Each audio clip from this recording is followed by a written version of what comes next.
Why is there an asterisk by my name? Why is there an asterisk? Asterisk by my name. Is that necessary? Do I need an asterisk? Serial killer. Asterisk. This guy smells like wet paper mache. Well, we started ReCore up yesterday for the first time ever in life. Not really, but sort of. And it's been pretty fun so far. It's been pretty fun so far. What's up, Bill? How you doing, homie? Happy Thursday.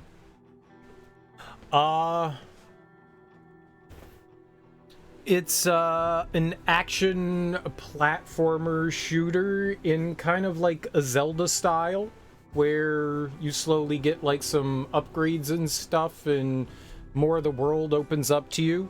A kind of thing I very much enjoy. I love exploring worlds and new lands and stuff like that.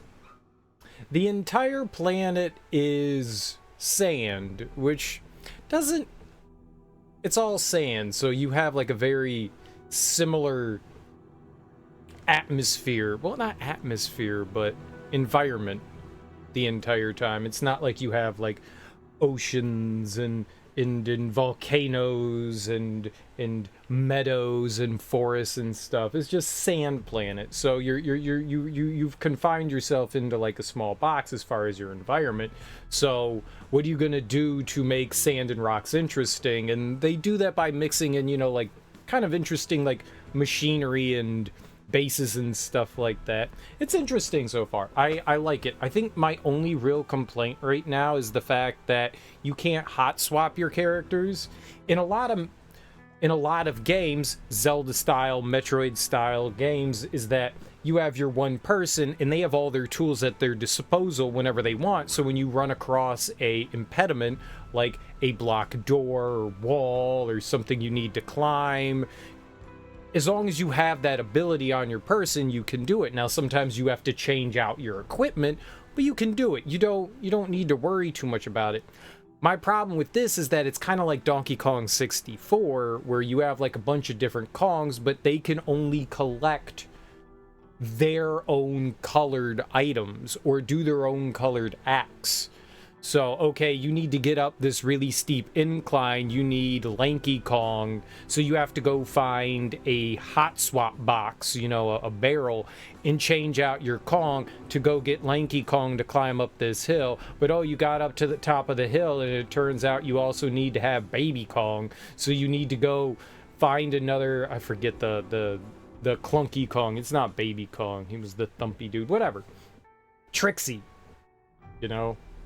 You constantly have to, and you have to do something similar here where you have Mac the dog, Seth the like spider bot, and Duncan the big gorilla dude that can punch things. We also have a tank now, but you can't hot swap. You can't do it on the fly. You have to go back to like a fast travel point, which I find kind of tedious. I don't like that. It's if you could hot swap being like I could change at any time. I just hit, you know, a button on the D-pad and oh, now I'm other character. It just takes some of that away. You know, it takes some of the tediousness away. You're gonna lurk? All right, well, you know, I'll be here. So I do find that a little annoying. I think that's like an unnecessary thing. If I can magically summon, you know, one of my two companions from the ether sphere by hitting the LB button, why can't I do that to all of them? Why does it matter that I have one or two or three or four or five? Just let me hold down the LB button, give me a radio wheel, and let me select which person I need for the situation. Or don't even worry about it. Allow me to just hot swap all three of them. You know? Just let me hit the LB button. You only need three. And you can cycle through them. and then I can, you know, summon the tank when I need to summon the tank. I feel like that's poorly implemented. I feel like it's really poorly implemented. It's something that wasn't fun in Donkey Kong 64, and it's not fun in this. That might be my biggest complaint. But, that aside, the game is a lot of fun. I like exploring, I like the combat, I like the way the movement feels. There's some cool platforming sections and stuff. We've barely scratched the surface. We've only gone into like a handful of the dungeons so far. Just basically one or two optional ones, and mainly like the main ones. I've kind of been avoiding exploring too much, and that's mainly because, you know, early on in like Zelda, Metroidvania style games, you go exploring and tracked resource. I tracked something? What am I tracking?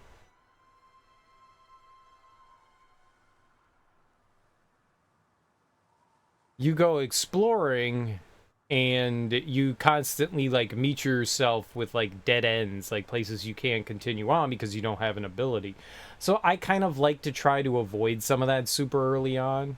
But once you start getting a handful of things, then it's super tempting to go looking around for things. Oh, we're looking for worn AP3 gaskets. That's right. I don't know what an AP3 is. Display blueprints? Yeah. Oh, that's cool. So we could look at any of the blueprints and see what we need. That's really cool. Oh, and then I started tracking that one. I didn't want to do that. Uh-oh. Well, which one was...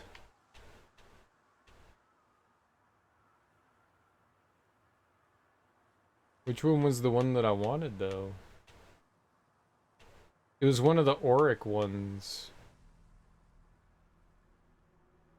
Worn AP3 gaskets.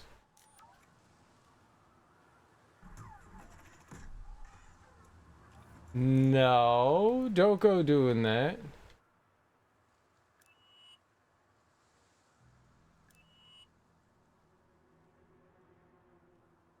Was it the yellow auric stuff?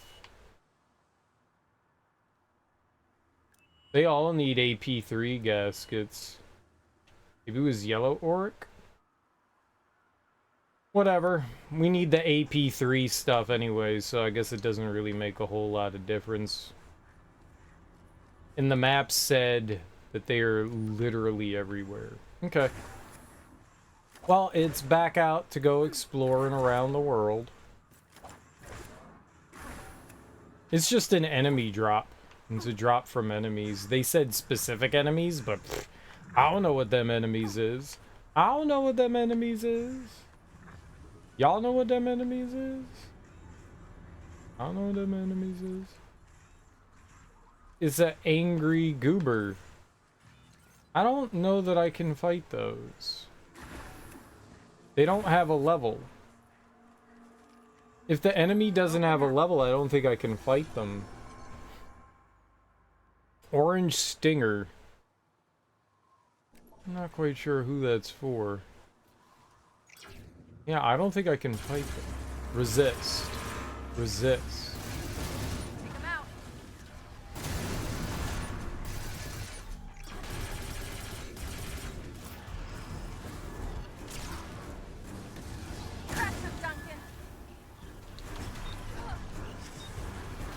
Yeah. Yeah.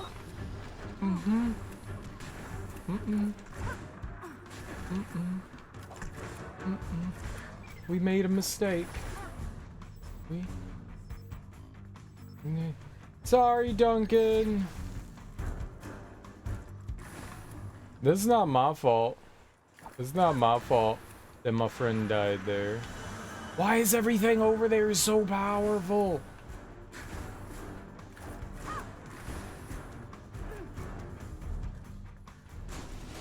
Hamburger lattes, man. Hamburger lattes.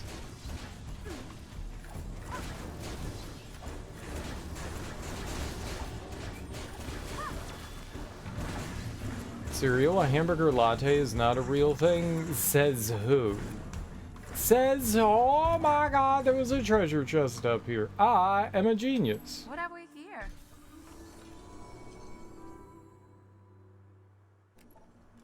Nice.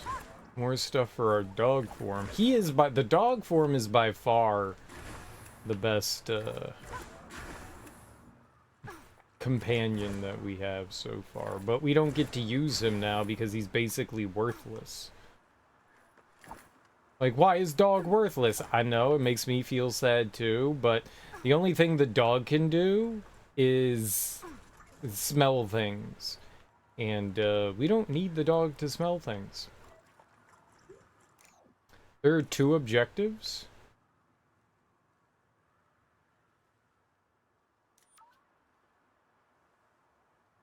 I'm confused. It's telling me to go that way. For what reason?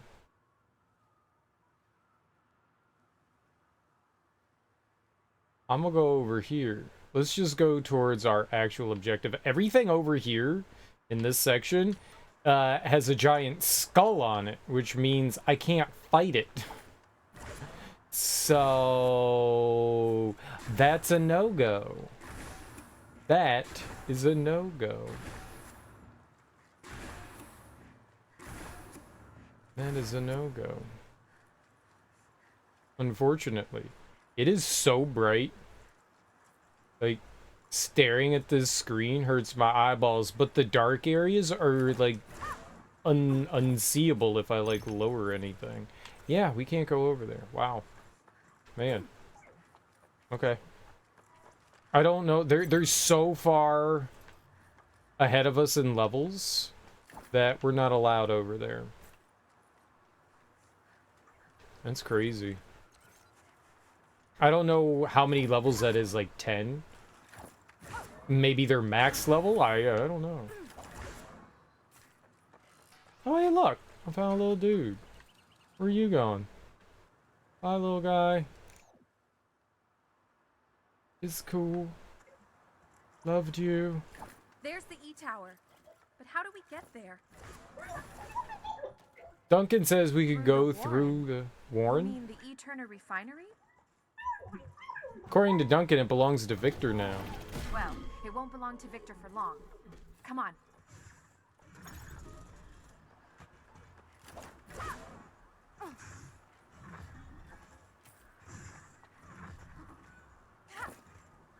I do wish the robots, I mean, it's cute that they make bloopery noises and stuff like that, but I do wish that they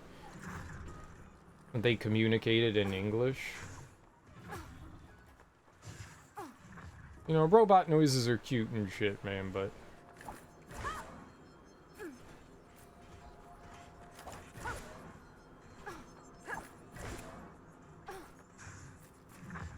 like, them actually saying words would be, I think, a little more helpful. A smidgen?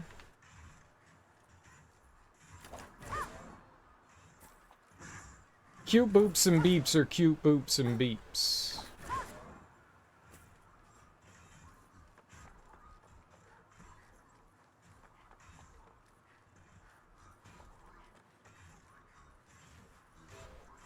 Oh, there's a gorilla dude. Okay, I think we need to fight those guys to get parts for our big homie here.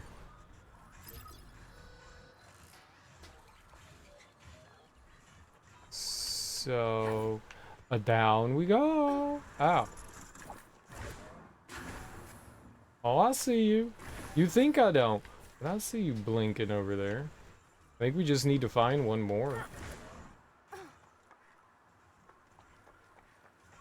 What level we got? 20? Yeah, this is a good idea.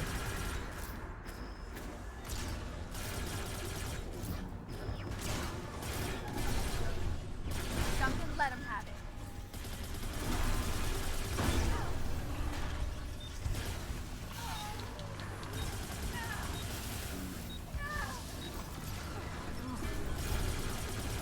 Open up.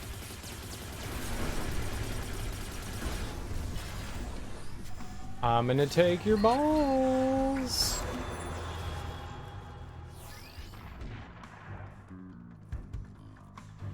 Well, that's actually interesting. So Max still gets levels? That's actually pretty interesting. So Mac still gets a level 13. I need 3 more prismatic cores to open up this place anyways, so that's not great. There's the monkey guy. That's the guy I want to fight. 23? 21. We can handle that. Let him have it. Easy.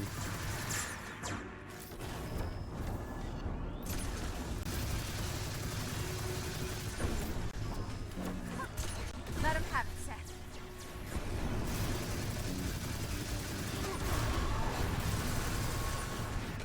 Light him up.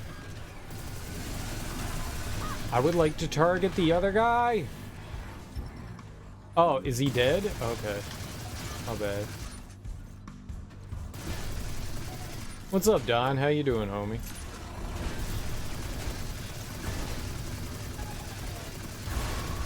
We gotta blow those guys up. They have potential stuff for us. You've just seen the menu? And you didn't like it? The menu to this game? I don't think the menu's bad. I mean, this looks fine to me. What do you not like about it? Oh, the movie! Oh, the movie! What didn't you like about the menu? That's right. I forgot. Man, that confused me for a second. That confused me for a second. You try to fool me, Don. You try to fool me. I know you. I know you. Trying to fool old simple cereal. Get him real good like. I know you.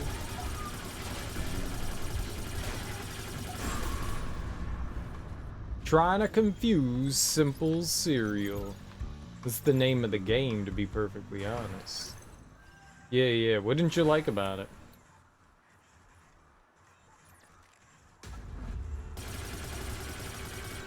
Ooh. Do it, Duncan.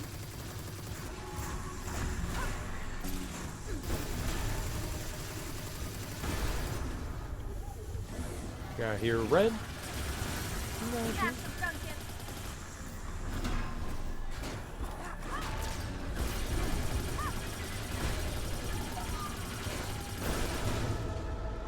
Skaglam.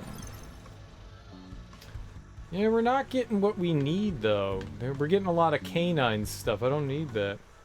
You wanted the bad guy to get killed?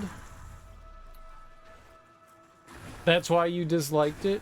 Is you wanted the bad guy to die?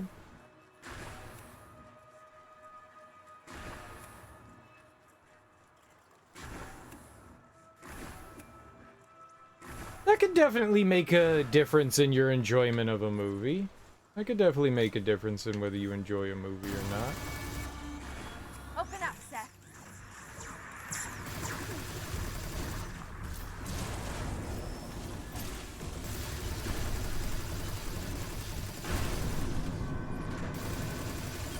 Is that the only thing you didn't like about the movie, though? Take him out, Seth.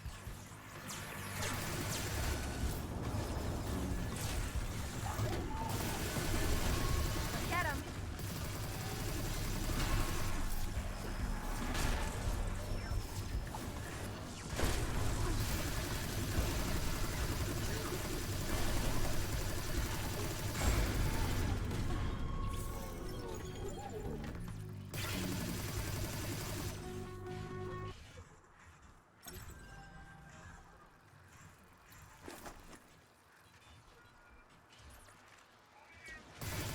Ah.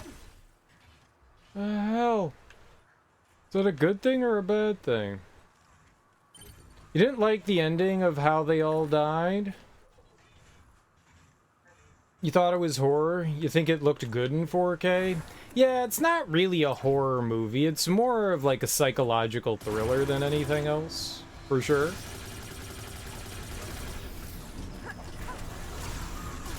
I wasn't a big fan of it as well, but I had different reasons for disliking it.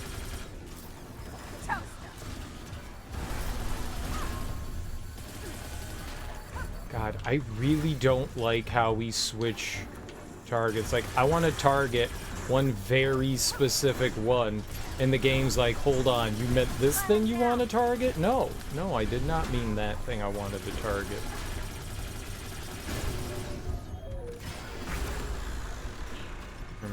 We'll steal their orb. Why not? Hey, you took a nap, man. Get on up. You gotta get on up now.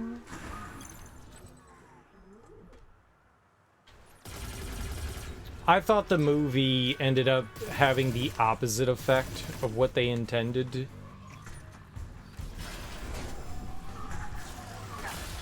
Ow. Okay, cool.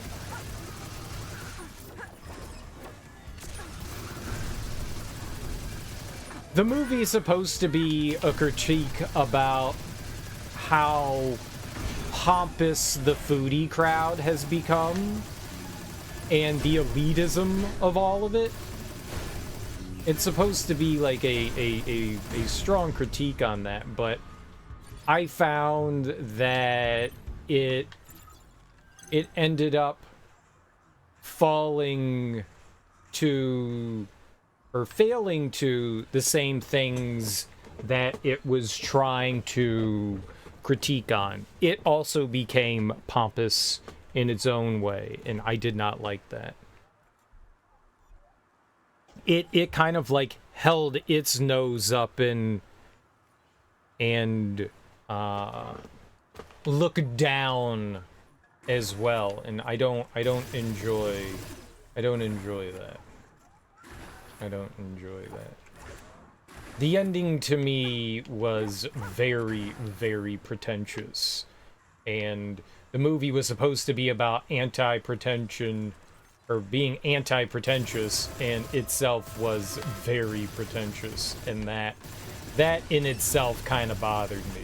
Not everything needs to be lowbrow, but I feel like if you are trying to critique something, you need to do a better job of doing that.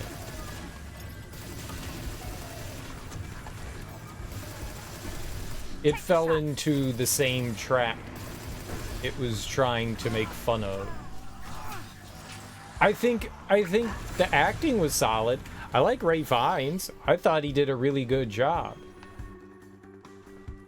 I more often than not see movies with Ray Fiennes in it, and I'm like, yeah, I like this guy. Yeah, I kind of dig this dude. I don't know if I'm supposed to do something about that guy. I don't know if that's a thing we fight. But a movie about, like, being pretentious ends up being pretentious itself. It kind of defeats the purpose. Kind of defeats the purpose.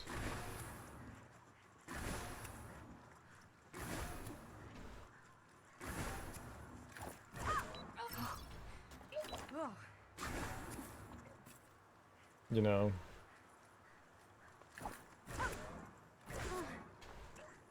I mean, it was inevitable.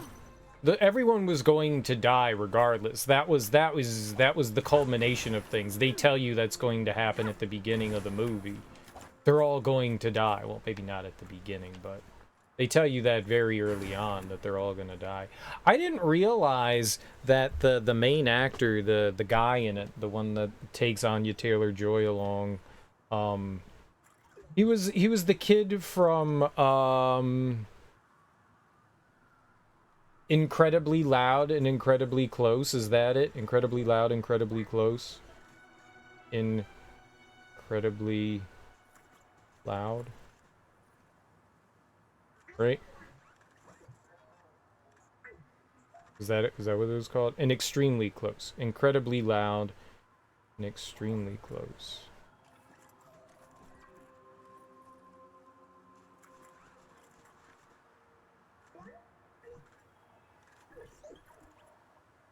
I believe.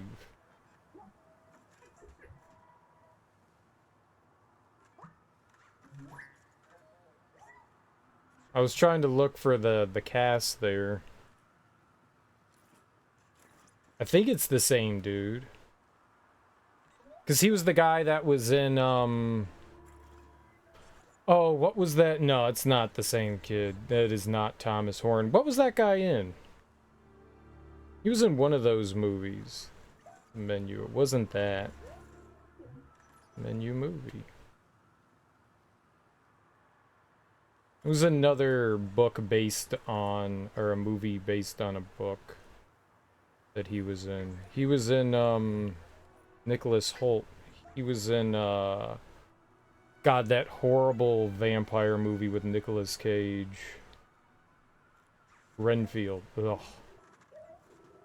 About a boy. It was about a boy. My bad. It's the same movie. Same movie. Same movie. Same movie.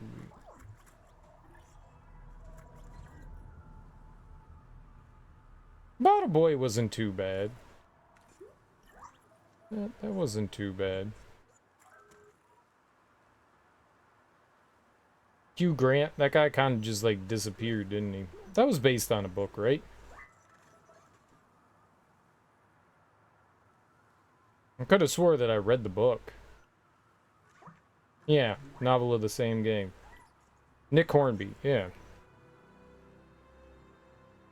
Yeah, just another movie based on a book. Why did I read about a boy? I don't know. I don't know. Why not read? But either way, you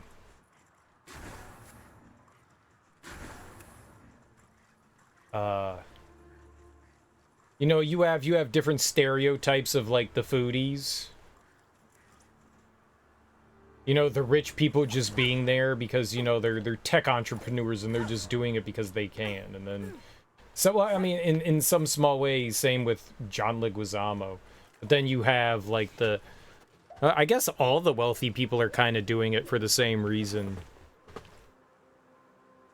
Who is it? Ray Fiennes calls, like, everyone out. And, like, I think there are interesting aspects to it. I just think that overall it was, like, relatively poorly done.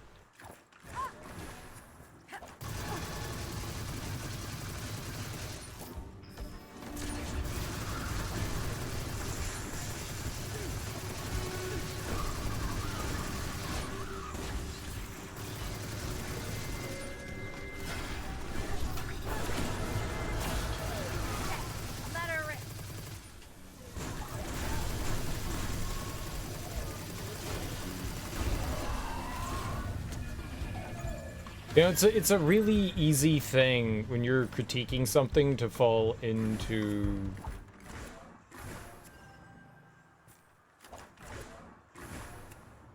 It happens often to fall into the same trappings that you're criticizing something for.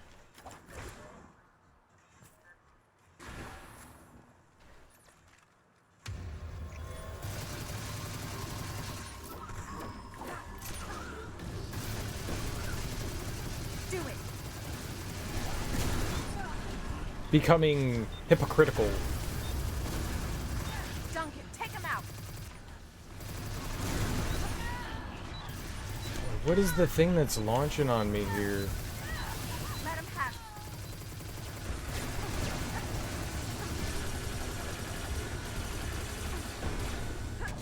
Show him what you got. Oh man. I can't dodge any faster than that. There were like 20 enemies. Dealing with that many enemies at once is pretty rough. That's pretty rough. Where did it put me?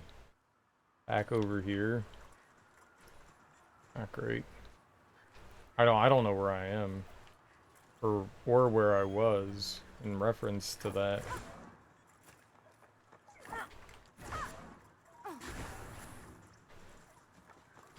Oh, right. There was one more, lock we needed, right? Yeah, that thing.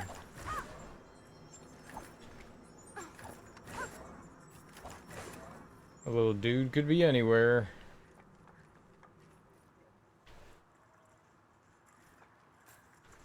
I wonder if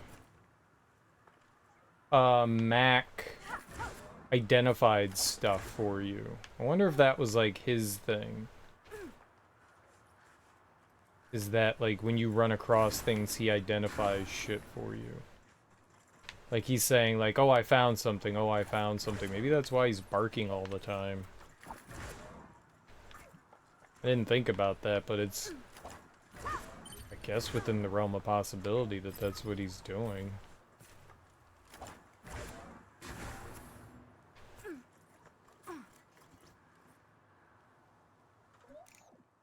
So, I mean, at least we could open it up and get another prismatic core.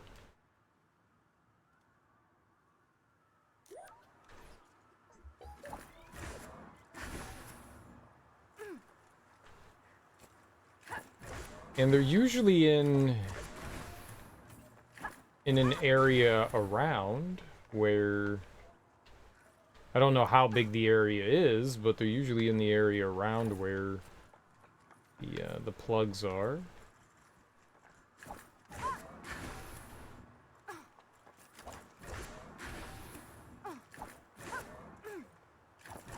Well, it seems like a lot of the games we've been playing recently lack like exploration music. Hey, here we are just, you know, like stumbling around the world, and they're like, yeah, you don't need any music to stumble around the world to. Okay.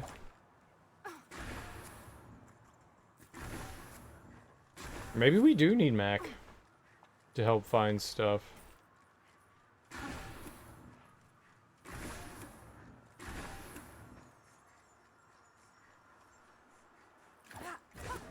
The things blink.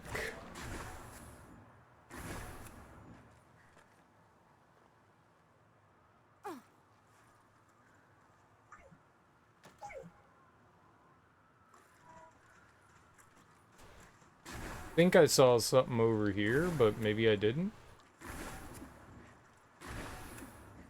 I did not. I did not. I thought I did, but I didn't. There is a power cell here somewhere.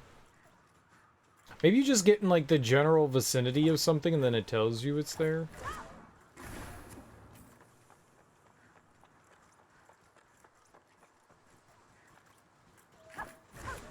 Maybe that's how it works. Maybe I'm wrong. No Mac necessary.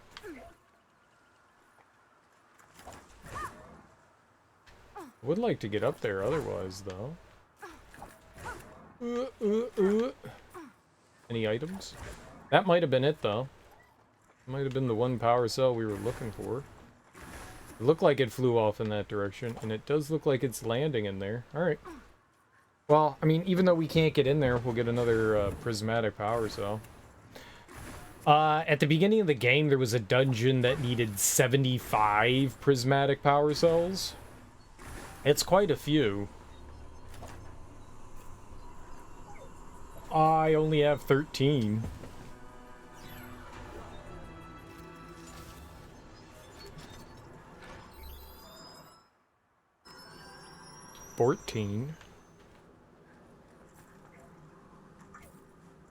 I need 2 more.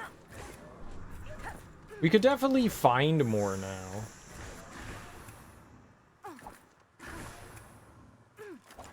We could go back to previous areas and get more stuff. I think I want to keep playing the game, though, still. We want to keep doing that for the time being.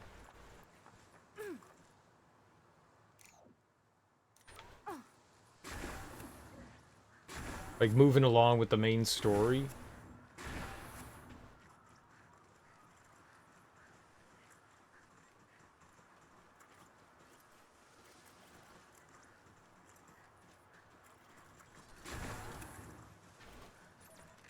Here we go.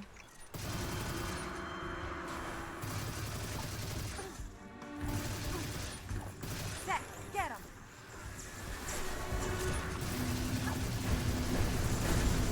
Whoa! Nice. That was really dope. Set, shoot.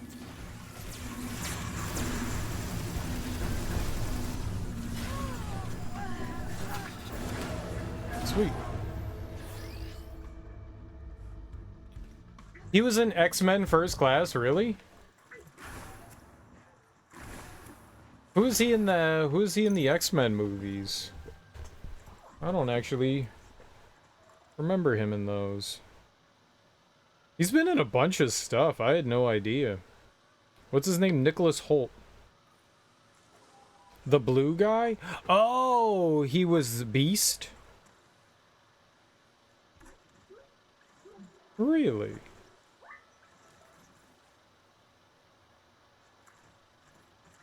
Oh shit. You know what? Very forgettable. Very forgettable.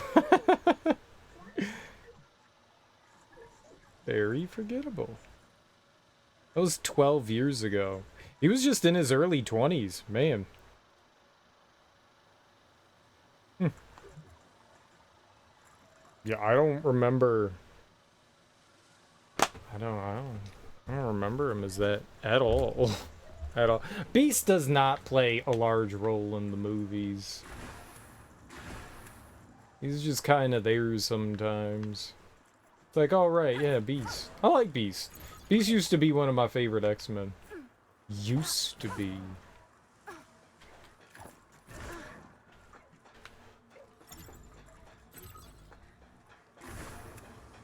Highly intelligent and can punch things really hard. That sounds pretty cool to me.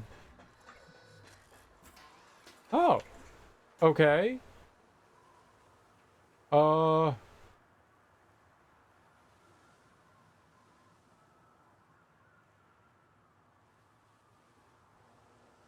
Got it.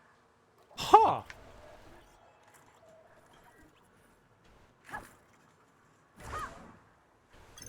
Alright. Never had a cutscene for finding one of those before, so maybe...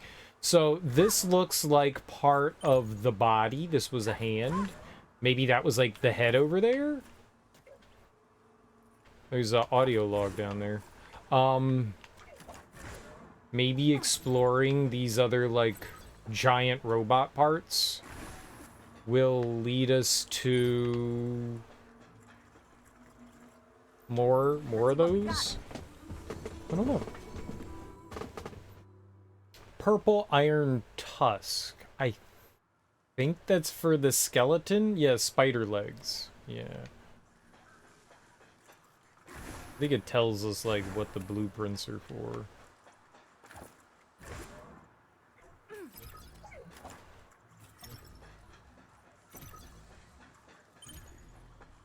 Making a pretty big assumption there that that's where the power cells are going to be, but it could be.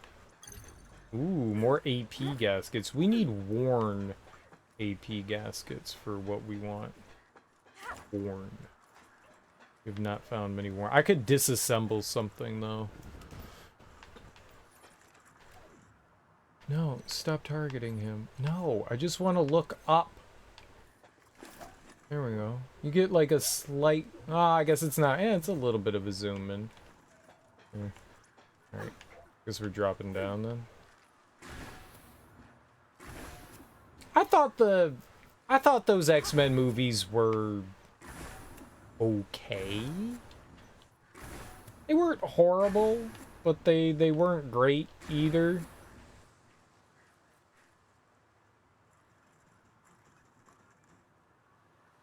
I think Days of Future Past was the best out of them.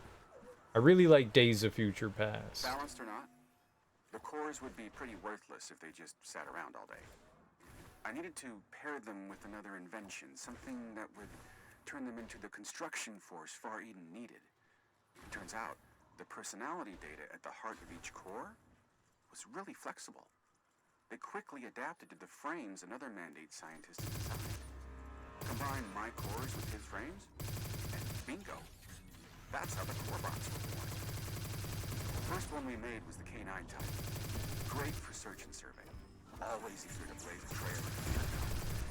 With its strength and size, the AP3 core bot is perfect for excavation and clearing obstacles.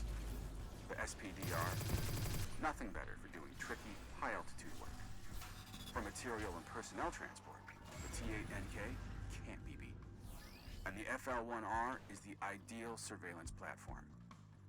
I know you have all this information in your crawler's database, but the main thing to remember is the core AI's flexibility doesn't just mean they can adapt to different frames. They also form strong bonds with any human they meet. I do want that, but... And this sucks.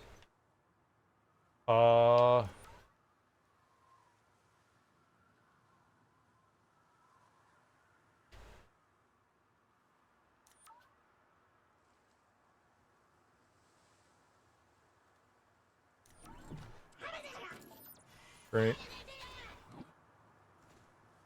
Logan is the best one. I like Logan, but I was talking as far as like Okay, the like core X-Men movies. That Logan is kind of like its own thing. I agree. Logan is really good. Really, really good. Absolutely agree. Logan is fantastic. Very well done. Lot of fun. I super enjoyed it. As far as superhero movies go, it's definitely top 5 for sure. You know, I put it up there with, you know, the likes of like The Dark Knight. Really good stuff. Right, I can't fight that thing. I'm going the wrong direction. Those things I can't fight.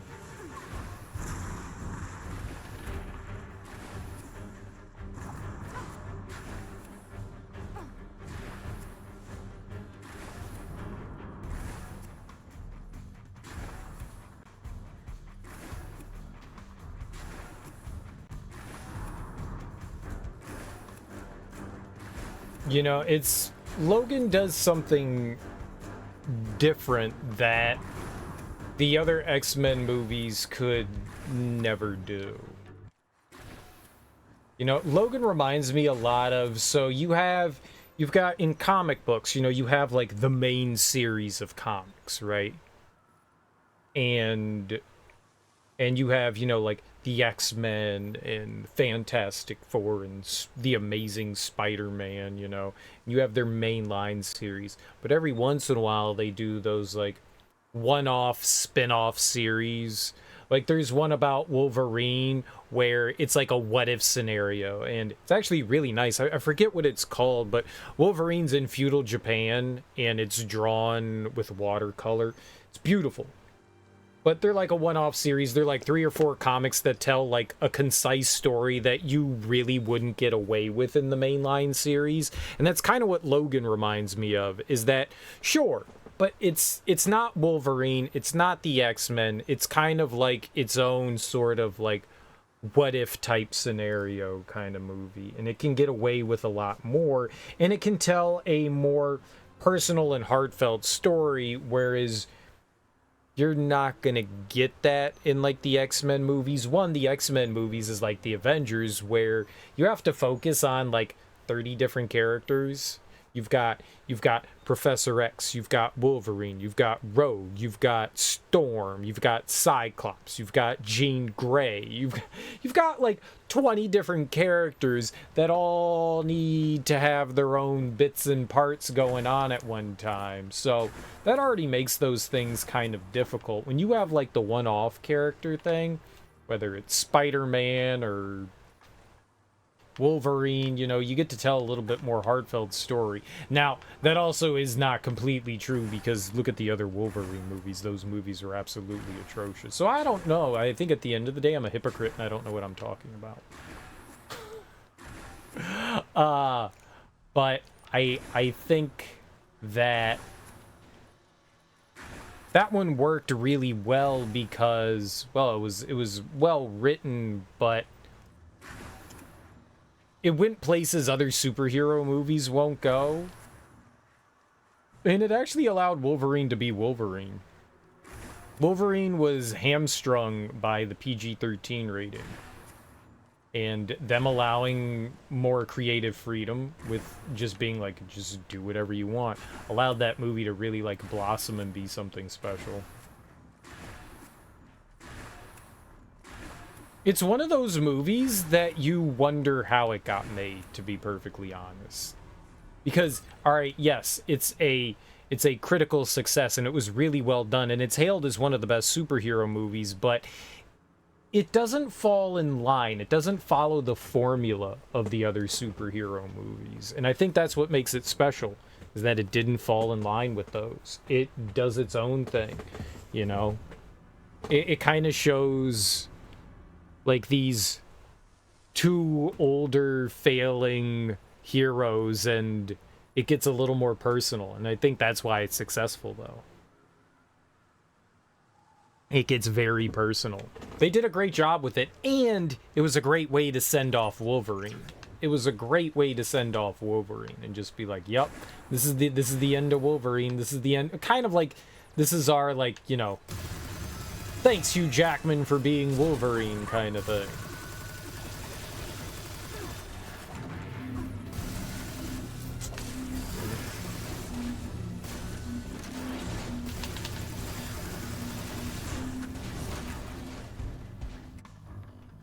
Oh, man. Nope, you are completely off base there, Kale Gortrout. You couldn't be any more wrong. Just coming in and, like, disrupting and saying things and being like, hey, I'm here now, pay attention to me, look at me, I'm here. No. You know, add to the conversation. Otherwise, you know. Shh.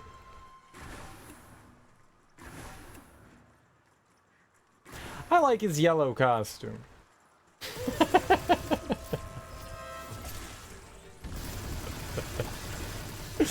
I also like his yellow costume.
But we weren't looking for a way out. Why would I want a way out? We were having a delightful conversation that you so rudely disrupted. And look, we're no longer talking about it because you disrupted it. You're a disruptor. You didn't need a disruption. He was having a lovely conversation about superhero movie. Goodness gracious, people these days. Am I right?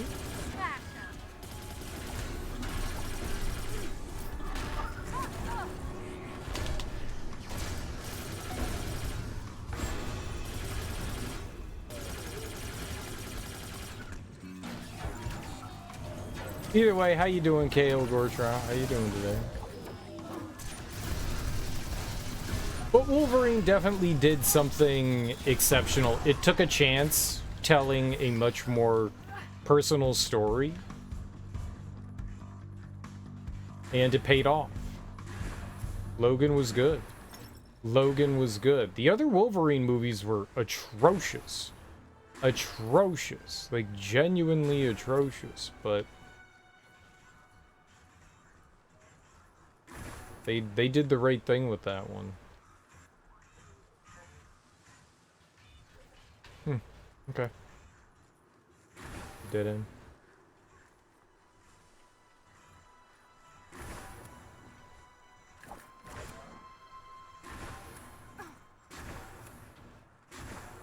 You know, I mean, to some extent,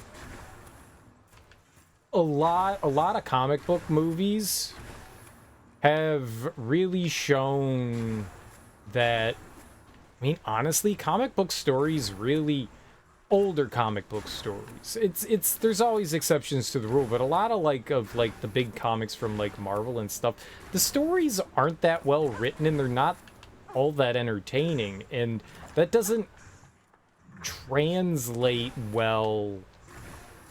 The comics don't translate well into movie form. So stuff just hasn't been adapted well. Like, no matter how true someone stays to a comic and stuff like that, it's okay to make, like, alterations and stuff. I just... You know, you read comic books because, you know, they're fun and entertaining. And, I mean, comic books spread the gamut of, you know, a little bit of everything, you know. If there's so many comics out there, you can find, you know, niches that you're looking for. It's kind of like anime, right? There's so much anime out there that if you don't necessarily need to be like into cartoons. If you want to read, you know, a drama-based comic book, there's a drama-based comic book out there, you know, without superheroes, stuff that just deals with more of like the everyday life. So, but like the superhero stuff in particular tends to just be kind of corny and cheesy, but people like that kind of thing. It's what they go there for, you know. It's your fast food. You know exactly what you're getting out of, you know, like, your X-Men storylines and stuff. And to an extent, comic books have evolved and gotten better with storytelling, but a lot of comic book storytelling is just kind of schlocky and cheesy. And then people get upset when the movies are schlocky and cheesy. I don't think it translates especially well. You know, in a comic book, you also have a much longer time to tell your story. You know, you have story arcs that go for a really long time, and then you're trying to condense it into, like, an hour-long movie, an hour-and-a-half-long movie, and that doesn't necessarily work all that well either. Something that took, like, 20 or 30 comics to, like, tell a story, and no matter how well or poorly written it is, you have, you know, months and months, you have, you know, like, years worth of time to tell a story within a framework, and in a movie you only have, like, you know, usually around 2 hours to do all that in. So it's hard to cram all that stuff into something, and I think you miss out on a lot in that regard.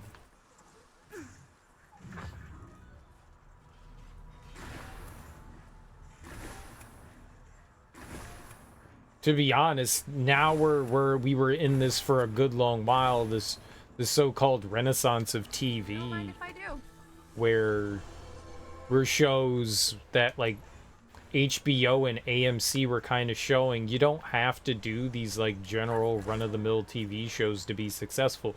You could tell a powerful storyline and people are going to watch and be interested in. And I would like to see more comics adapted in that way. I would love to have like a Batman TV show again, and not Adam West Batman TV show, you know, like something that can tell, you know, a mini series, you know, have like 8-9 episodes that can tell a fully fleshed out story. like Netflix did. The Daredevil TV show was freaking fantastic. Luke Cage was really done. Jessica Jones was really well done. Not so much Iron Fist. Iron Fist was hot garbage. Trash. But they can't all be winners. They can't all be winners. And not every season of Daredevil was great. Season 1 and 3 are really good. 2 is not great. 2's not terrible. It's just not as good as the rest. But, like, those are much more, to me, more compelling. Not to say that you can't tell a good story in a movie. I love movies. I'm just saying, like, I think the comic book kind of, like, translates more where you can actually have, like, a fully fleshed out story arc. You can go more into depth in things. You can flesh things out more, and I would love more of that. Instead of DC trying to push their DC film universe, I would like to see like a fleshed out Superman story, a fleshed out Aquaman story, a fleshed out Batman story. Why aren't they going this route? I feel like that's more of a missed opportunity than anything else. Imagine being the star of your own series. Like, that's great. That's freaking great. I would much rather that, and that helps with the storytelling. I think the comics would benefit a lot more from the long format rather than the short format. But there's also a lot of crap out there too. I mean, I haven't seen all of the Marvel shows out there, but Moon Knight wasn't particularly good.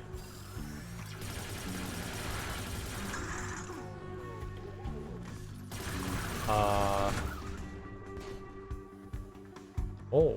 I got shot like twice and died. That was bad. Where was I?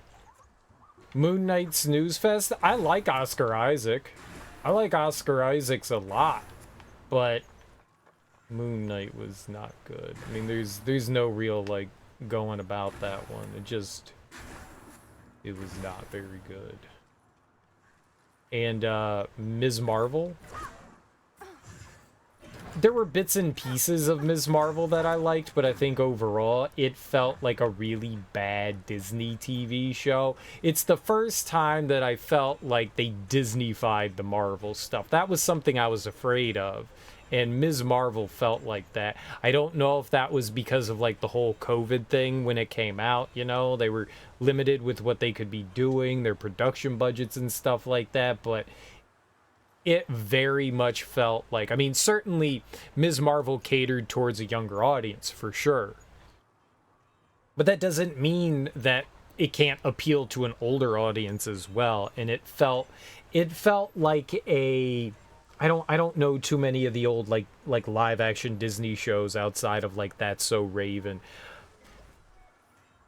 You might have a special place in your heart for That's So Raven because you grew up with it, but I saw that shit as an adult because I had nieces, and it was horrifyingly bad. But it's meant to appeal to kids, and that's what Ms. Marvel seemed to me, was that this is very much meant to appeal to, like, the like, tween teen kind of crowd, and like, you can do that and still have, like, an entertaining show. Like, a lot of the actors and stuff in there I thought were good. I loved her parents. I thought her parents were great. But that one felt like it missed the mark, too. I haven't seen the Hawkeye one. I don't fucking care about Hawkeye. I didn't watch the Hawkeye show. And, I haven't seen, She-Hulk either. So I don't know how those are. I really like Loki. I look forward to more Loki. That's probably the best of the shows that Disney has put out, is Loki. Loki's fantastic. Loki is like what I was thinking of when I was saying like superheroes being able to like flesh them out and tell like a bigger story. Loki is exactly what I was thinking about, you know?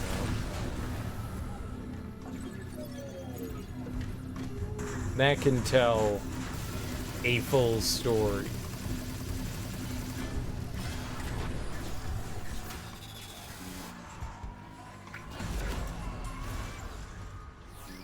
And an entertaining story at that. And that was something that would have not translated well into the big screen. Loki did a good job. She-Hulk is whatever. Well, She-Hulk isn't supposed to be taken seriously, right? It's supposed to be satire, yeah? She's supposed to be a bit, like, silly.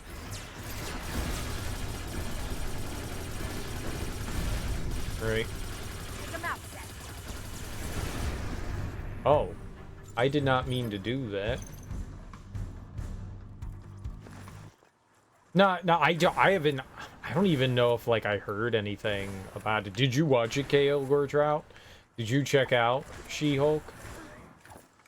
I don't think that we've ever discussed that here. I don't know how, like, people actually, like, feel about it or watched it or, like, any opinions or anything. Like, I barely saw anything about it. I feel like it was like one of those things that like came and went and was like largely ignored. Am I off base there?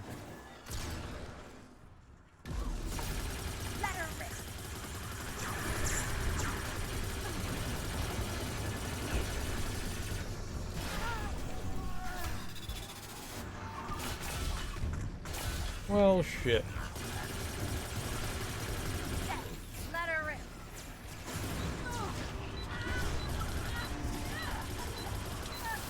I can't dash any...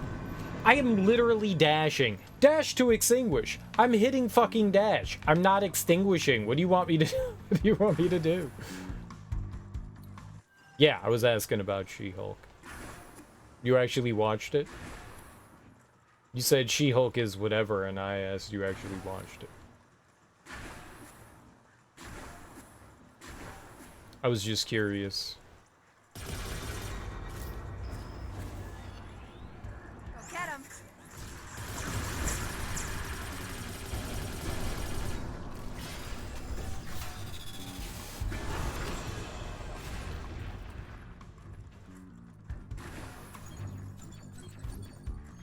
You think you watched all of it? And you weren't impressed. I got you. I kind of forgot about it, to be perfectly honest. Like, I forgot that there was a Hawkeye show. I don't give a shit about Hawkeye, but I honestly forgot about Hawkeye.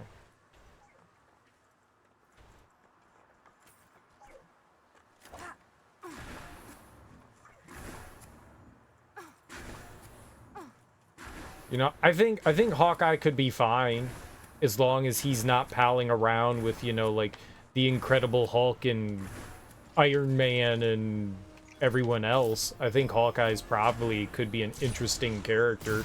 I'm sure you can write some interesting stories for him, but he is the least interesting superhero amongst all the really cool superpowered superheroes.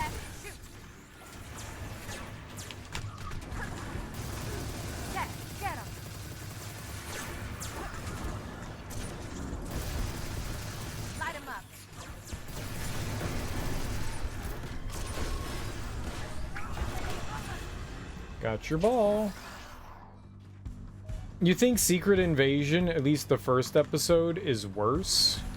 Secret Invasion? There's a show called Secret Invasion? Or is that the name of the episode? What is Secret Invasion? Come to my secret invasion. There's a new Marvel show. Oh, I had no idea. I had no idea who's in Secret Invasion. With Sam Jack? Oh, is it about God, Nick Fury? I was like, who the hell was this character? You know, talk about a great cast there. Sam Jack as Nick Fury is amazing. Is amazing. They made the right call with that one. Perfect. Perfect character to be Nick Fury. Nick Fury gives no fucks, does what he needs to do, and that's what you get out of Sam Jack.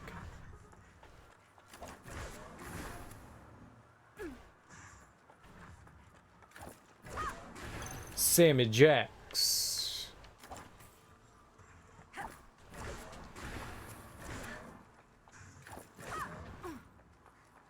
There is a treasure chest somewhere around here.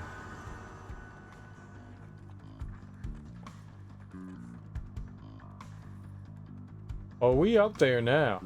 Oh, we up there. Why am I up here? I don't know. Oh, but we up there. There must have been a treasure chest down over there. Maybe it'll get better. The first episode was a bit of a snoozer. Sometimes first episodes do that. I hate that. You know, they're setting up a lot of stuff. You're getting to, like, be introduced to the characters, the world that they're in, you know, the set pieces and all that. They have to introduce a lot of things to you. So sometimes first episodes can be slow going. They don't have to be. But a lot of the times I feel like that's how things are, and then stuff usually starts to pick up afterwards. But yeah, you're right. Well, we'll just... It's a waiting game, right?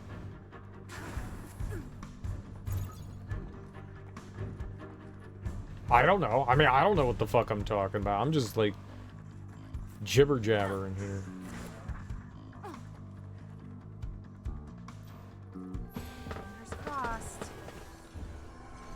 I mean, the target audience for something like that, you know, with like Nick Fury, is definitely the comic nerds, so I don't know how much setup you actually have to do to get the audience vested or interested.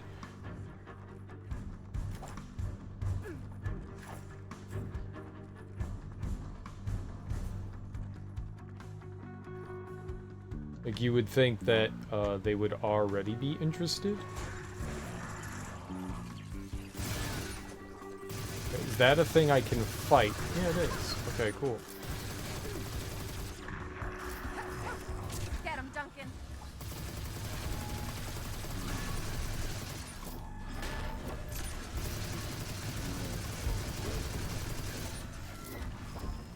Get him out.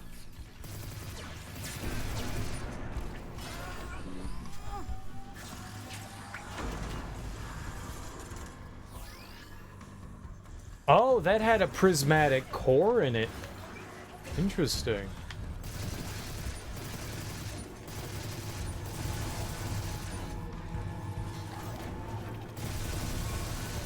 Let him have it.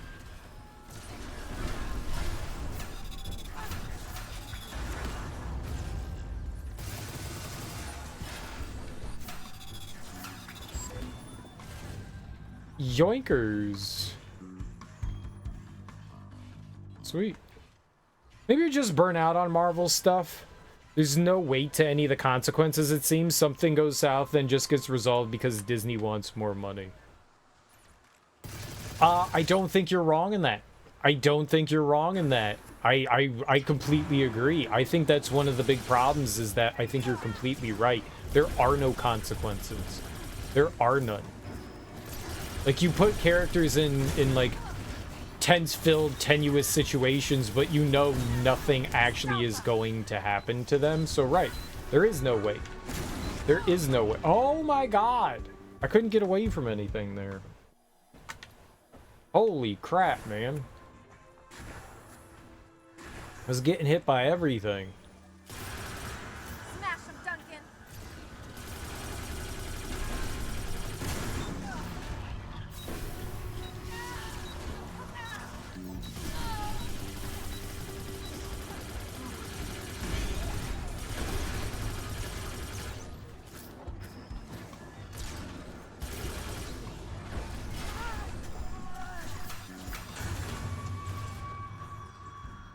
Exceptional. Interesting. I don't know that we've ever gotten exceptional before.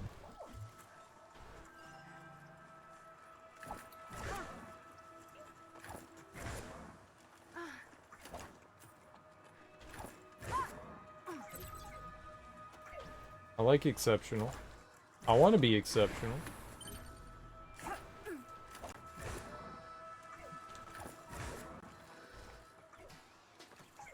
Oh.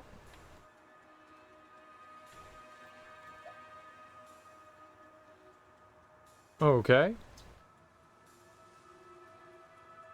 So no, they're not just... Nice. They're not just on, like, the parts there. Pit of Oblivion. Yeah, I heard the chest over there, so we gotta go find that. Level 22. Yeah, we can't do that. It says I have enough cores to get in there. But we are not high enough level. What level am I? 18. I mean, maybe we could. It would be tough. Seems like it's an arena fight.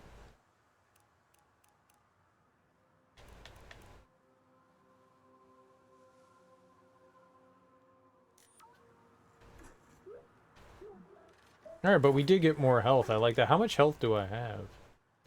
225? I don't know if that's good or bad. But we have it. I'm gonna go with good. It's higher than 0, so it's probably really good.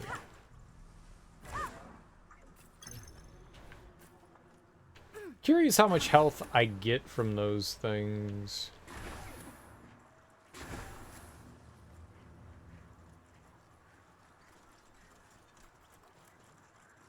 Alright. But you're right. You know, the main character gets in a scary situation, but you're like, yeah, I mean, there's no gravity.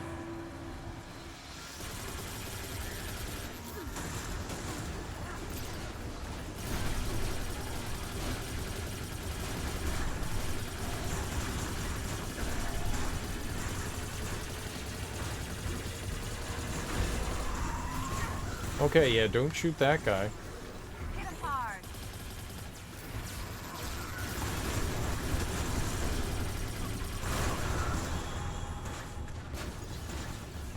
No, dude. Oh, I was trying to get the instant extraction. Cheating. Let him have it, Seth.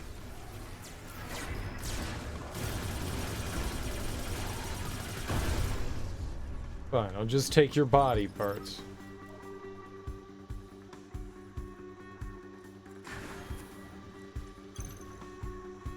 Who's floating around?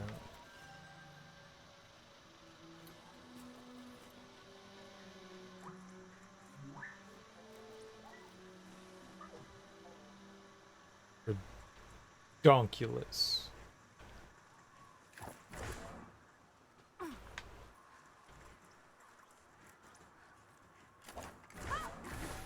All these floaty McBodies. Who's floating?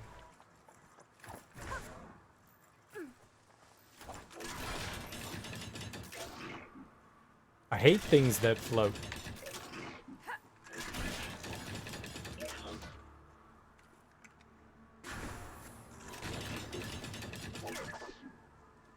This is perfect.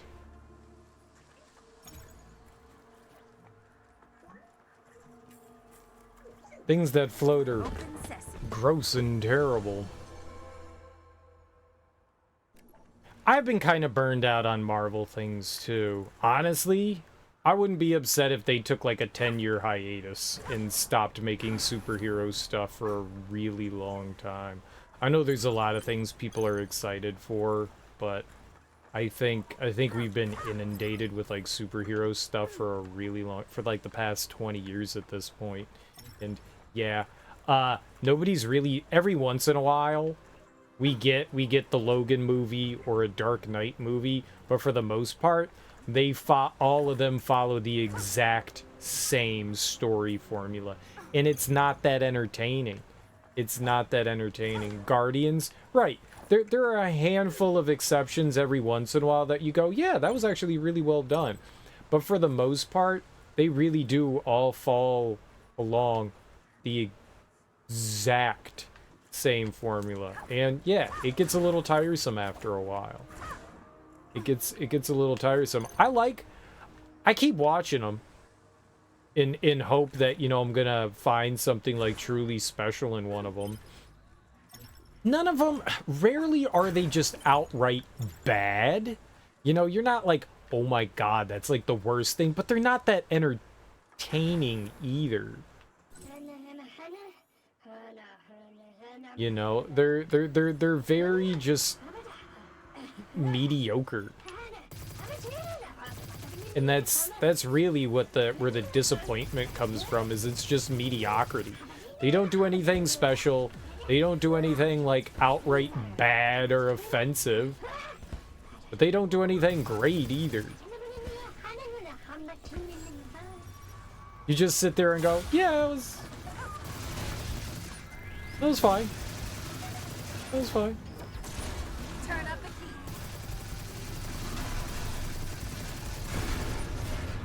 Like the newest Ant-Man. It's not bad, but it's not good either. And they all seem like that. The Thor, Love and Thunder. Like, it's not bad, but it's not good. It's just kind of like, yeah, it exists. It's here, I guess. Sure. Sure.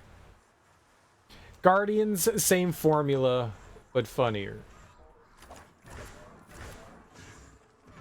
Funnier than She-Hulk? Maybe it's because She-Hulk is tuned for millennial humor? Really? Well, I do like millennial humor. No, I don't. Ah, I thought I heard something. I thought I heard something.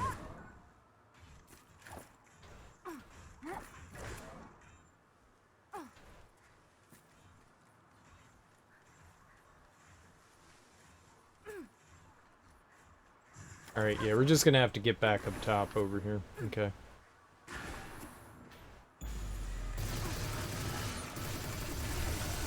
Oh, I can't fight that!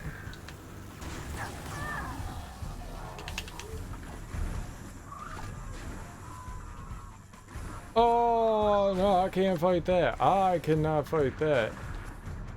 Nope. Nope, I'm a coward, and I will run away from that. If it ain't got a still of a rat smoking a cig, I ain't buying it.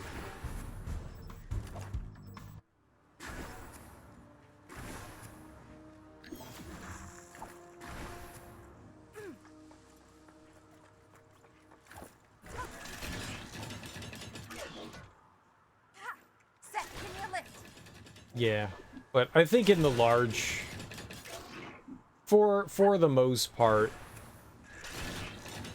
I would be happier if they kind of just took a break for a long time from superhero stuff, from everything. I don't care who it's from, DC, Marvel. I'm just me personally. Me personal. I'm getting pretty burned out on the superhero stuff. I think, honestly, I've been feeling that way for a while, but I think after I watched Moon Knight, I was like, yeah, I think I'm there. I think I'm there. I think I'm there now. I've had too much of it. And it's not interesting or entertaining enough. Maybe forever? No, there's always a time and place for that stuff. Like, I like superhero stuff. I especially enjoy superhero games. That they never should take a break from. Pump those out like candy, man. I'll take that all fucking day long. Oh my god, my inventory is full again. Great. Okay. Lovely. Oh.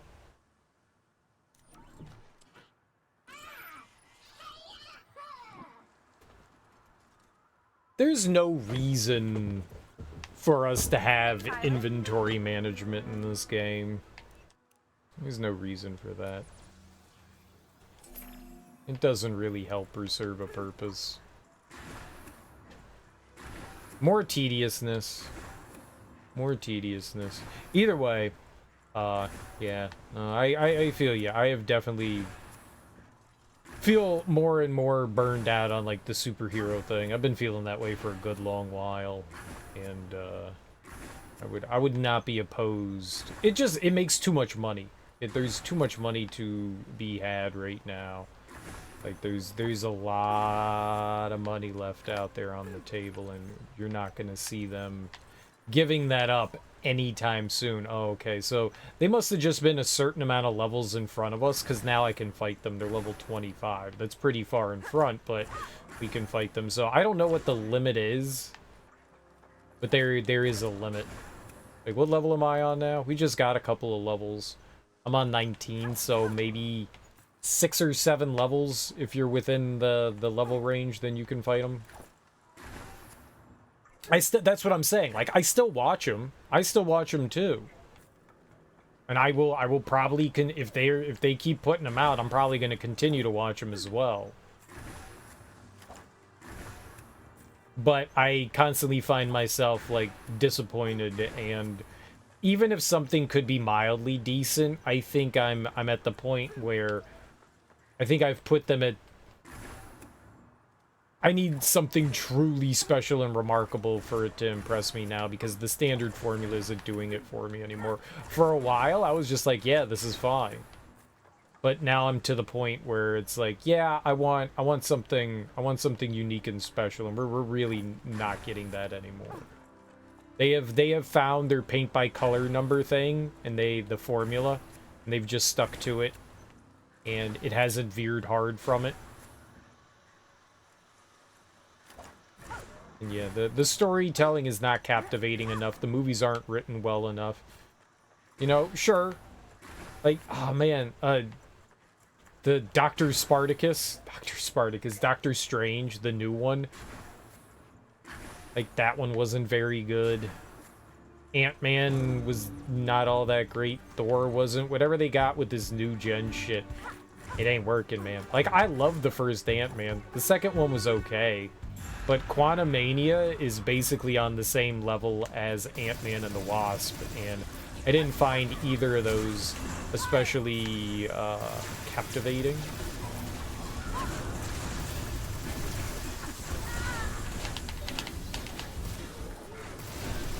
Let him have it.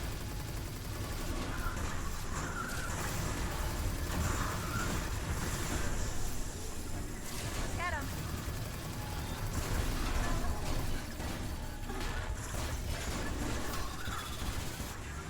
Well, I shouldn't have tried that. I think I died because of that. Nope, we got it.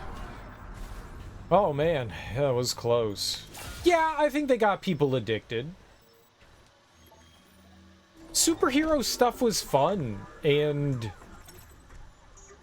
the new Batman movies, the old X-Men movies, Spider-Man, they showed us. I mean, honestly, the big thing for Marvel was Iron Man, but they showed us superhero movies can be well done. And I think for so long up until that point, you know, comic book fans really didn't have a thing to look forward to. For the most part, I don't think that's supposed to happen. I don't think that's supposed to happen. I don't think that's supposed to happen. I don't think that's supposed to happen. Comic book fans were always treated, you know, comic books were always treated as garbage, so when we finally started getting some more comic book things, people started eating it up, like decent comic book stuff. And Hollywood discovered, oh shit, this is actually a market we can tap into. And it'll be successful? Yeah, no shit, it'll be successful. Hell yeah. Comic book fans are thirsty for good comic book representations of their favorite comic book artists. Serial, say comic book again. Comic book. Ooh. Stop him down.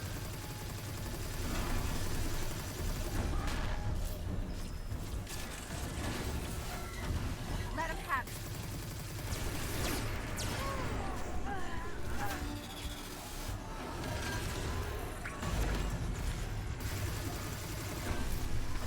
Open up.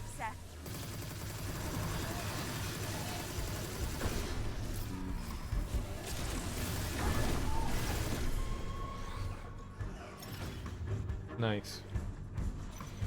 And so, yeah, it was like for a large part a completely untapped market, and then Hollywood tapped into it. And what does Hollywood do with things? What does anybody do with anything that's popular? Look at what happened with zombies. I love zombies.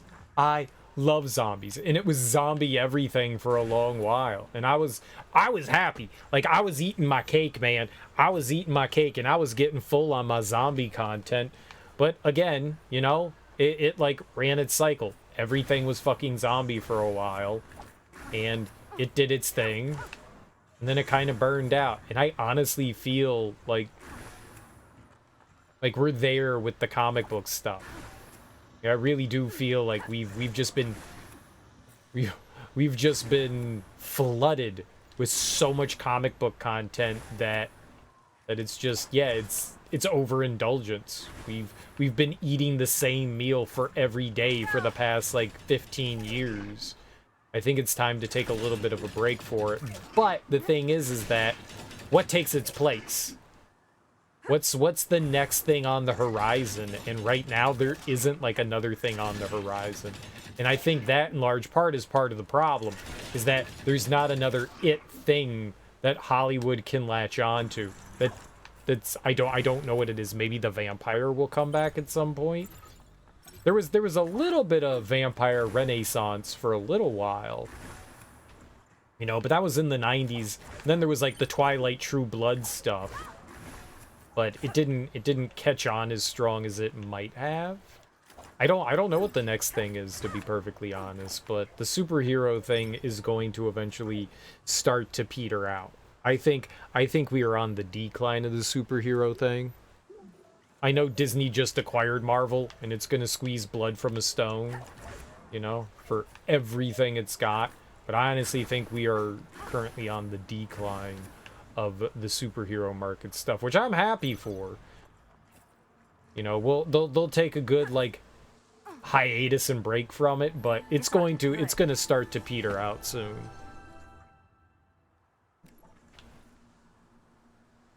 They got us a cumstered and dumpstered? What? Like Zombies by the Cranberries? No, I don't think it's anything like Zombies by the Cranberries, unless you mean garbage. I want more weird movies and sci-fi horrors. Well, dude, I mean, there's a lot of stuff like that out there. Have you seen Arrival? If you liked Annihilation, I would highly recommend checking out Arrival. Arrival is amazing. I got it up there with like Close Encounters of the Third Kind. Like, that's my jam. You haven't seen that one yet, then you should totally check it out. It's got Amy Adams and Jeremy Renner, and you loved the Blade Runner 2042, Dennis Villeneuve. Denis Villeneuve. He's the one that directed it. And yeah, man. I think you would love the hell out of that. It's good stuff. I am always on the lookout for interesting sci-fi alien shit. Always. Always, always, always. I love that stuff. For whatever reason, I love that stuff. I think it allows for a lot of fun and creativity. Extraterrestrial things, you can do anything. You can do anything. You can do anything. Annihilation is proof that you could do anything and just make that shit entertaining.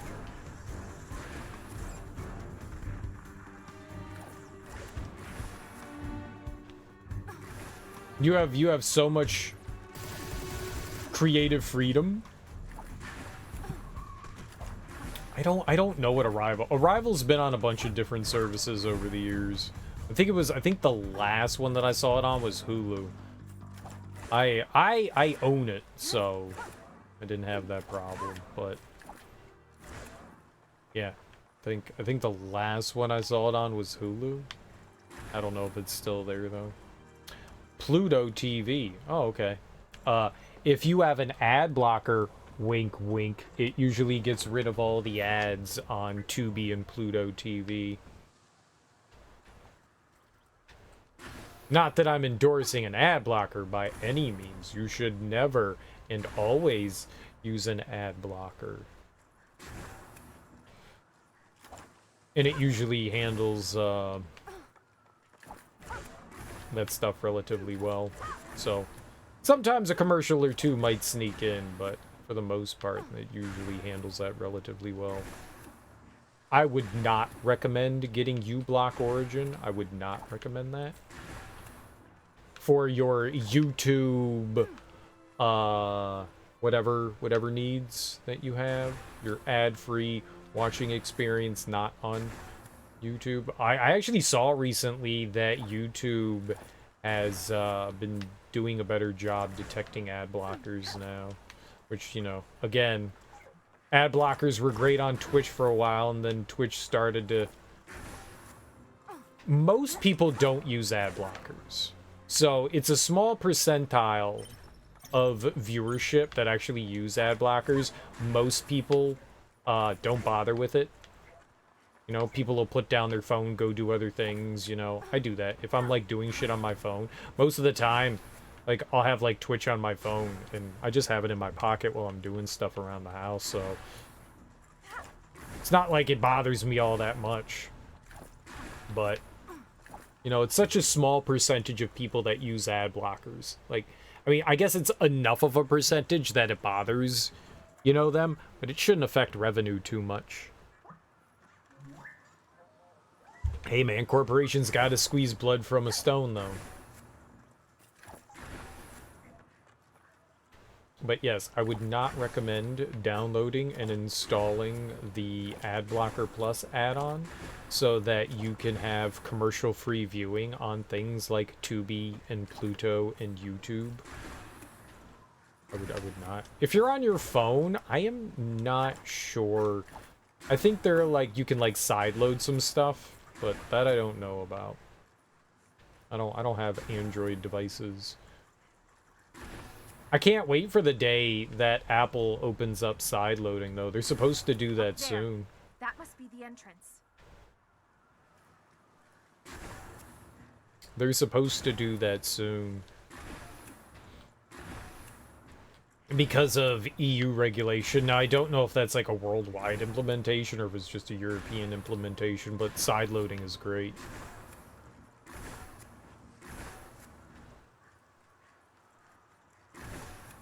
That is good stuff.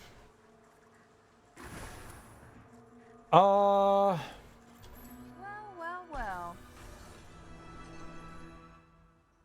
It's sideloading is adding applications that aren't on like the main store.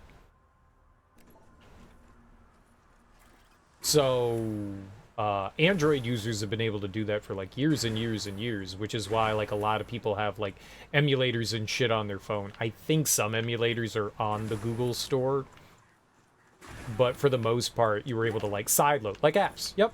Different apps and stuff like that. It's not necessarily emulators, it's just, you know, gaming example. But yeah, side loading apps and stuff like that. So there were a handful of like ad blockers and stuff that like APK. Yeah, APK. Yep.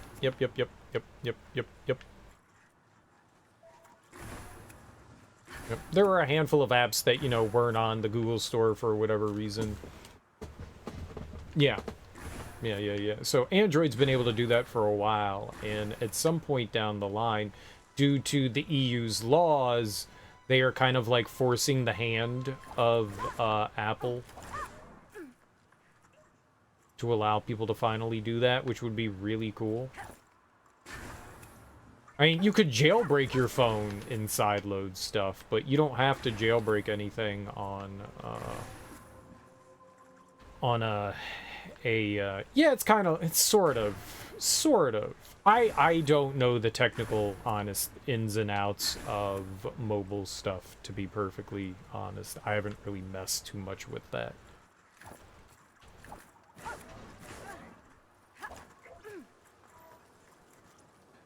Oh, sweet. You ready?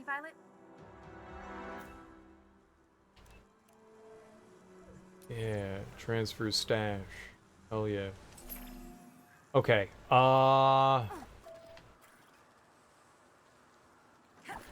Let's go What's up, Violet?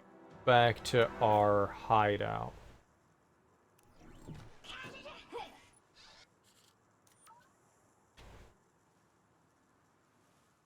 Yeah.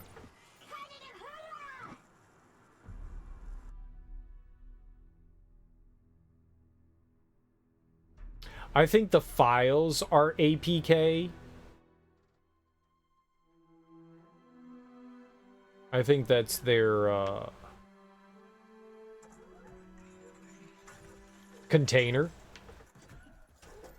But I don't really know enough about it to speak too much on it.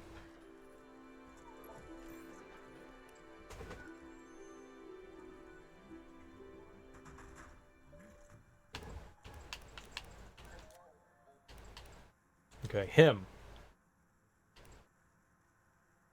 I still don't have worn AP3 gasket, but let's see if we can yellow brute. Yeah, a lot of stuff for that. It's more like an installer.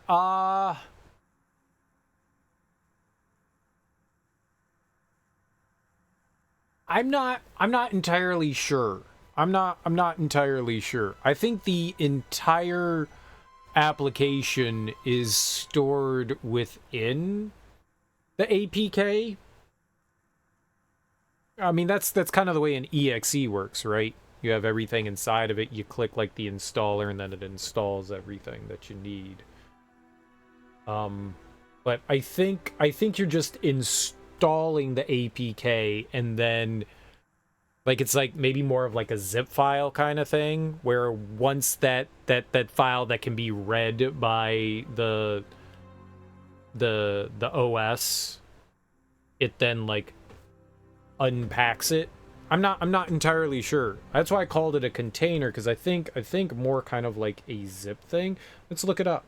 Let's actually find out what let's find out what exactly it is. Let's inform ourselves. Let's learn. The Android package, that's what the APK is. That's what it stands for. The Android package. It's the file format used by the Android operating system and a number of other Android-based operating systems for distribution and installation of mobile apps, mobile games, and middleware. A file using this format can be built from source code written in either Java or Kotlin.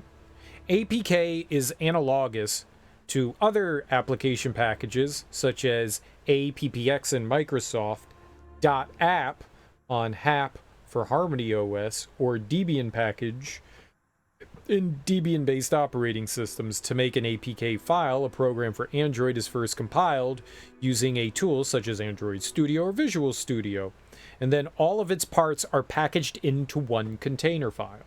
So me calling it a container was correct. That's a little bit of the knowledge that I had there. An APK file contains all of the program's code, resources, assets, certificates, manifest files. As is the case with many file formats, APK files can have any name needed, but it may be required that the file name ends in the file extension for being recognized as such. Most Android implementations allow users to manually install APK files only after they turn on an unknown sources setting that allows installation from sources other than trusted ones like Google Play. One may do so for many reasons, such as during the development of apps, to install apps not found on the store, or to install an older version of an existing app. So, an APK, I would say, is similar to a zip. It contains all the content needed to run the application, but it's a container. Package contents. An APK file is a zip archive that usually contains the following files and directories. There you go. There you go. There you go. I am a genius. I am a genius. It's just the container that Android recognizes. But that's exactly what it does. It allows you to install... Android allows you to install that on their own. Now, you have to like go into your like settings and allow side loading. It's not activated immediately. You know, when you like turn on and buy a phone, you have to allow that on your own, but it does allow you to do that. And at some point down the line, I believe Apple, the EU is forcing Apple to be able to do that. Which is good for us, the consumer. Us, the consumer. The ones that like to consume. Oh.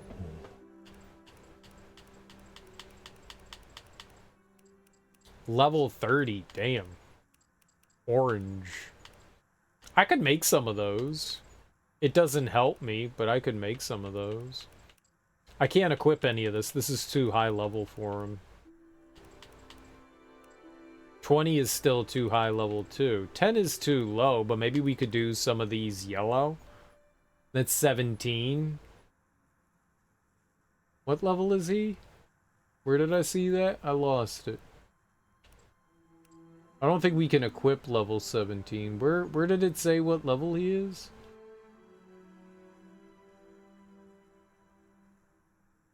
La la la la la la la la la. Boy, they really should tell you what level your character is. I don't...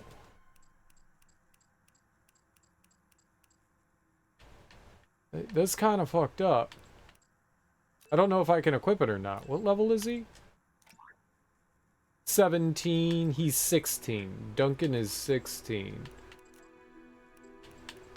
So, putting anything... I mean, he's probably in the vicinity of being able to do it. You remember getting an APK here and there?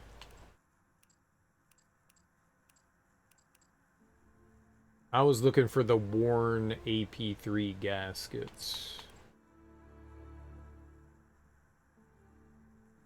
I haven't made these. We could make these. This is level 20. Yes. It worked. And we need one of each for those. What I can do is we can go over to stash, and I think the AP key, AP3 is right here.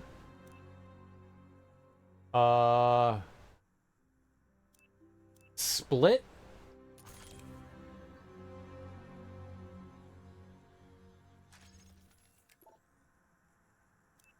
And now we have 3 worn AP3 gaskets. So I can use those to make that.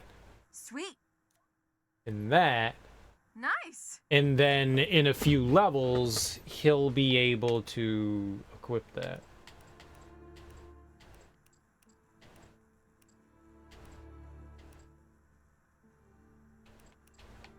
But we have to wait.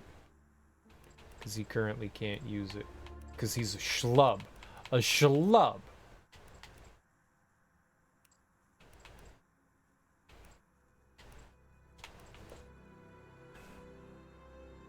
Could I get in hot water for charging batteries besides your personal devices at a library?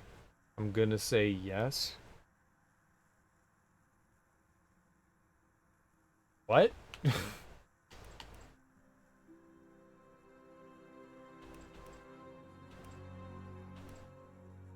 What?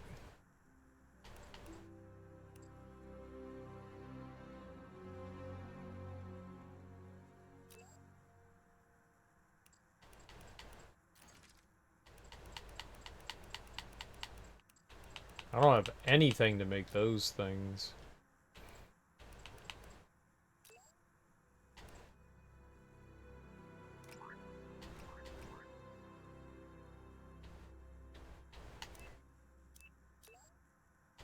That's not... I wanted core fusion. There we go. Duncan's lagging behind in the old defense. Got him up to the old hundo.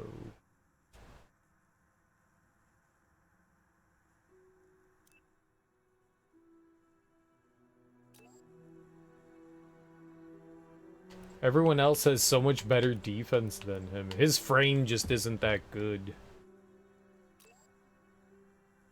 His frame just isn't that good. Look at that. 166. Look at them, man. They're just outshining him.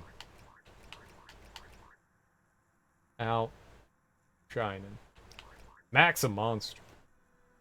Daisy chain a bunch of external batteries for extra juice. Not worth it though, since charging our mobile devices costs near nothing annually.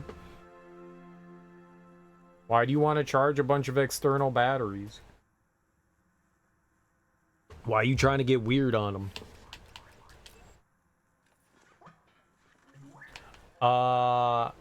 Okay, I think we're gonna warp back over there. We're getting some like weird visual graphic stuff. Let's restart the game. See if we can cut out on that.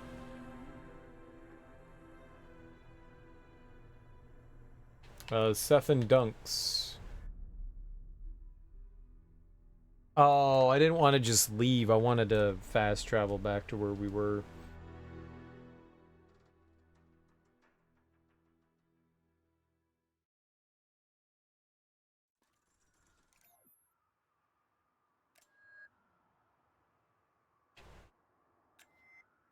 We want to go here. A-okay. A-okay. Why would you want to put together a bunch of external batteries for juice?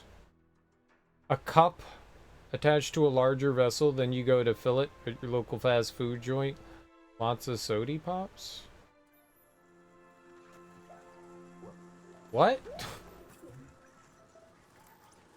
Duncan, take it out.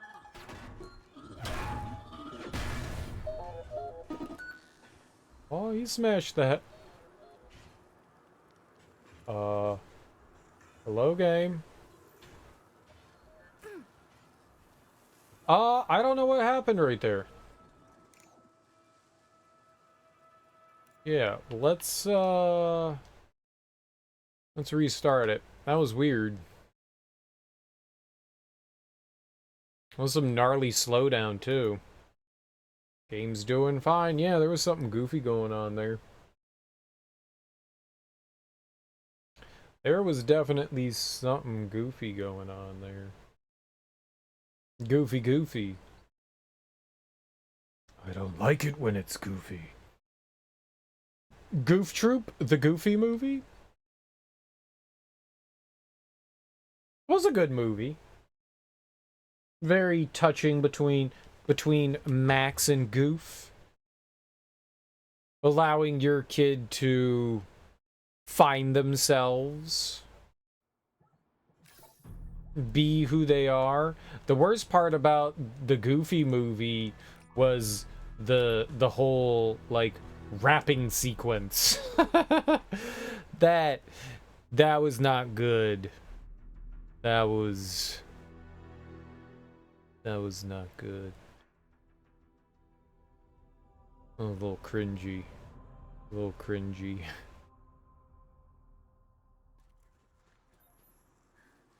Was a Bash it, little cringy, maybe. Why? I can't play the game like this.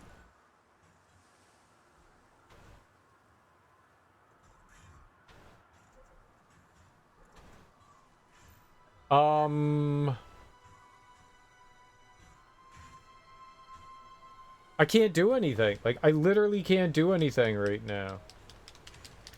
My buttons don't do anything. Like, it's in, like, we're fucked mode.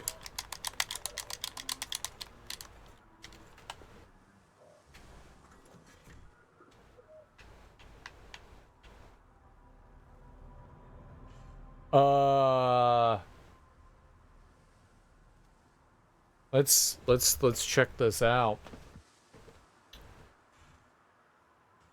ReCore. ReCore frame drops.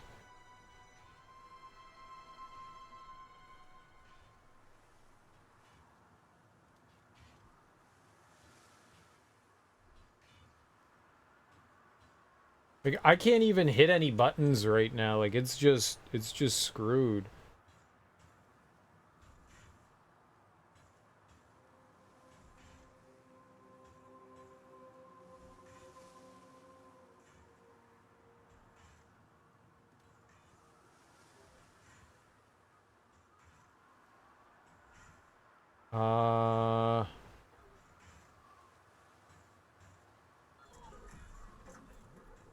Duncan Tower.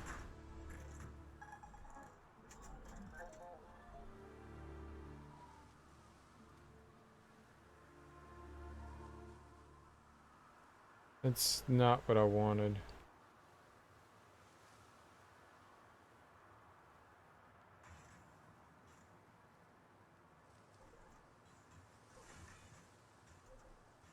Yeah, I don't see it. Like, I looked up and all it is like game tips. I looked up Duncan Tower frame drops and it was just like best game tips. I don't know what to do. Like, I can't do anything. Like, the game just like fucked me.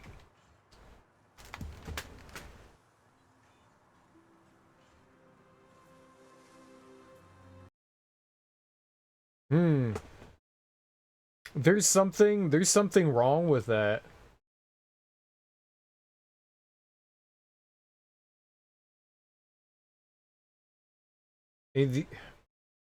Let's like nuke all the settings. Let's turn like everything down to like 0. Just for this moment and see if one of those things helps. I have to do that to make progress. But the game is like literally unplayable.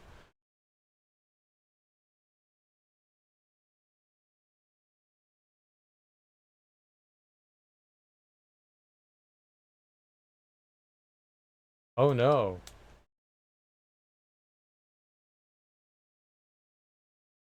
Oh no, this is bad.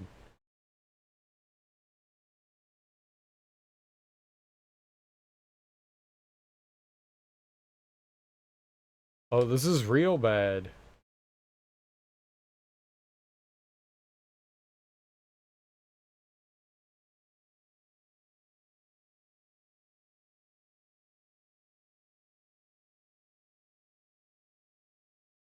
Maybe uninstall it and reinstall it? This is really bad.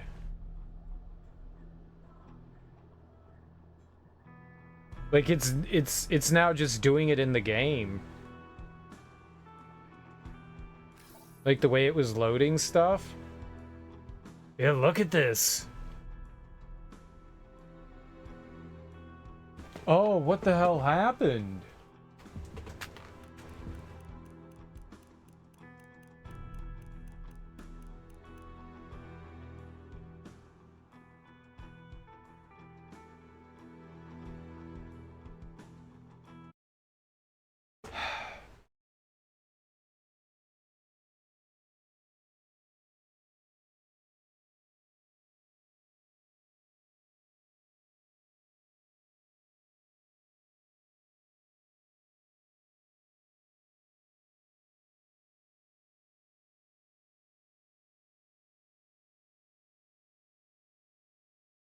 All right, well, I'm gonna do the only thing I can think of. I'm gonna restart my computer.